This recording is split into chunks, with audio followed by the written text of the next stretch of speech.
Sidang kasus dugaan pemerasan dan tindak pidana pencucian uang, TPPU, yang melibatkan Nikita Mirzani telah digelar pada Kamis, 7 Agustus 2025, di Pengadilan Negeri Jakarta Selatan. Persidangan tersebut menjadi sorotan lantaran terjadi adu mulut diwarnai ketegangan antara Nikita Mirzani dan Jaksa Penuntut Umum, JPU. Hal itu pun memicu reaksi penggemar Nikita Mirzani.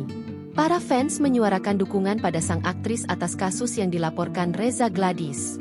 Salah satunya adalah meminta bantuan dari pengacara kondang, Hotman Paris. Yang bersangkutan pun memberikan tanggapan melalui unggahan Instagram Hotman Paris Official. Hotman mau memberikan komen. Ada ratusan ribu fans Hotman yang meminta agar Hotman memberikan bantuan kepada Nikita Mirzani ya. Perlu saya tegaskan di sini bahwa Nikita itu dituduhkan oleh jaksa terkait dengan pasal 27B ayat 2 yang intinya adalah saya bacakan di sini. Setiap orang dengan sengaja mendistribusikan informasi elektronik untuk menguntungkan diri sendiri secara melawan hukum, dengan ancaman akan membuka rahasia agar orang memberikan sesuatu. Ujar Hotman.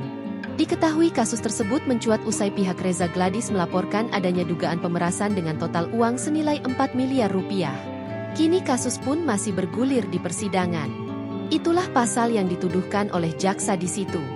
Jadi saran saya kepada para fansnya Nikita agar fokus kepada pasal ini. Cara fokusnya buktikan apakah itu memang untuk tujuan ancaman atau tujuan endorse. Kalau memang uang tersebut untuk tujuan endorse ya buktikan.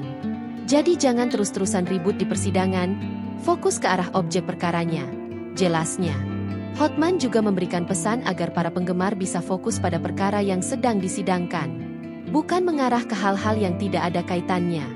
Download Tribun X sekarang. Menghadirkan lokal menjadi Indonesia.